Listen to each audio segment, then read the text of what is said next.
विशेषतः या माडाच्या भागामध्ये काही गावांना आम्ही आता भेटी दिलेल्या आहेत। मोठ्या प्रमाणात पुरामुळे हानी झालेली आहे। शेतीचं तर नुकसान आहेच, पण घरांमध्ये पाणी गेल्यामुळे अन्नधान्याचं, घरातल्या सामानाचं देखील मोठ्या प्रमाणात नुकसान झालंय। आता आपण ज्या ठिकाणी आहोत तिथे मागच्या भागामध्ये जवळपास एक पूर्ण वसाहत जी आहे छोटी ती पाण्याखाली बुडलेली आहे। 22 लोकांना रेस्क्यू देखील एनडीआरएफने केलेला आहे।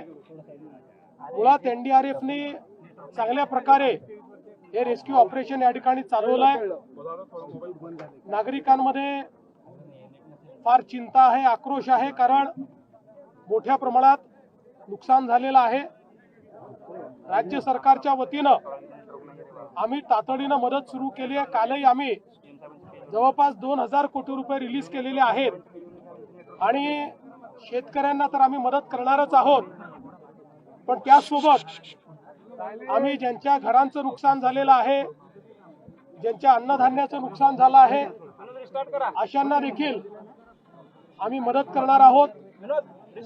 शासनाने हा निर्णय केलेला आहे की कुठलेही अधिकचे निकष न लावता आणि कुठे आवश्यकता असेल तर निकष शिथिल करून नागरिक केंद्रित मदत करायची आहे।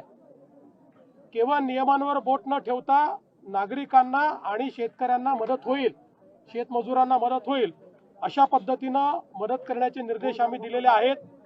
आणि पहिल्यांदाच आपत्ती सुरू असताना ऑलरेडी आम्ही पैसे रिलीज करणं सुरू केलेलं आहे। दिवाळीच्या पूर्वीच आम्ही सगळ्यांना या ठिकाणी मदत करणार आहोत। ओला दुष्काळ ही आपली बोलीभाषेतली टर्म आहे, पण पावसामुळे जे जे नुकसान झालेलं आहे ते सगळ्या नुकसानाची भरपाई आणि साधारणपणे टंचाईच्या परिस्थितीमध्ये आपण शेतकऱ्यांना ज्या सवलती देतो त्या सवलती अशा सगळ्या आम्ही द्यायचा निर्णय केलेला आहे। त्याच्यामुळे सगळ्या प्रकारच्या सवलती आम्ही देऊ। तातडीची मदत हा महत्त्वाचा विषय आहे। ती तातडीची मदत पहिल्यांदा शेतकऱ्याच्या खात्यामध्ये देण्याचं काम आम्ही करू आणि केंद्र सरकारही मदत करणार आहे। आपल्या माहितीकरता मी सांगतो की एनडीआरएफ मध्ये काही ऍडव्हान्स पैसे केंद्राने आपल्याला दिलेले असतात, जे आपण खर्च करणं चालू केलं आहे आणि आपण जे काही पैसे खर्च करू त्यातले जे त्यांच्या नावामध्ये बसतात ते आपल्याला ते प्रतिपूर्ती करतात। मागच्याही काळामध्ये तसंच झालेलं आहे आणि जे त्यांच्या नावामध्ये बसत नाही ते आपण आपल्या नावामध्ये बसवून आपल्या निधीतनं ते पैसे देतो। त्यामुळे या ठिकाणी काल मंत्रिमंडळात चर्चा झालेली आहे आणि याकरता जो काही निधी लागेल तो देण्याचं आश्वासन मंत्रिमंडळाने दिलेलं आहे। त्यातनं 160% भरलेला असताना पाणी आधी सोडलं नाही आणि अचानक एकदम पाणी सोडून दिल्यामुळे हा फटका बसला। असं आहे की पाण्याच्या संदर्भात पाऊस हा ढगफुटीसारखा जेव्हा होतो त्यावेळेस रेग्युलर नियोजनाने पाणी सुटत नाही। तथापि या संदर्भातही आम्ही काही कुठे कोणी चूक केली आहे का, पाणी योग्य वेळी सोडलं नाही का, तपासून बघू। पण हा पाऊसच अशा प्रकारचा आहे की ज्याच्यामध्ये रेग्युलेटेड फ्लो करणं पॉसिबल नाहीये। रेग्युलेटेड फ्लो केला तर दुसऱ्या बाजूला अजून मोठा पूर येऊ शकतो आणि म्हणून त्या दृष्टीनं हा काम केलं आणि अनरेग्युलेटेड कॅचमेंट जे आहे त्याच्यामध्येही ढगफुटीसारखा पाऊस झालेला आहे।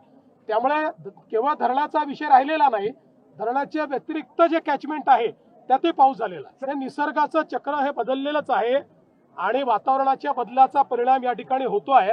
त्यामुळे निश्चितपणे आपण याच्याकडे लक्ष देणं गरजेचं आहे, ते आपण लक्ष देतो। खरडून गेलेली जी जमीन आहे त्या जमिनीला नवीन नॉर्म्स आम्ही करतो। नॉर्म्स आहेत पण आता अधिकचे पैसे आम्ही त्याकरता देणार आहोत। साहेब, शेतकरी अडचणीत सापडलाय, आपण म्हटले होते योग्य वेळी शेतकऱ्यांना कर्जमाफी मिळेल। आताही आपल्याला सांगितलं की पहिल्यांदा शेतकऱ्याला तातडीची मदत देणं गरजेचं आहे। पहिल्यांदा ती मदत आम्ही देतो।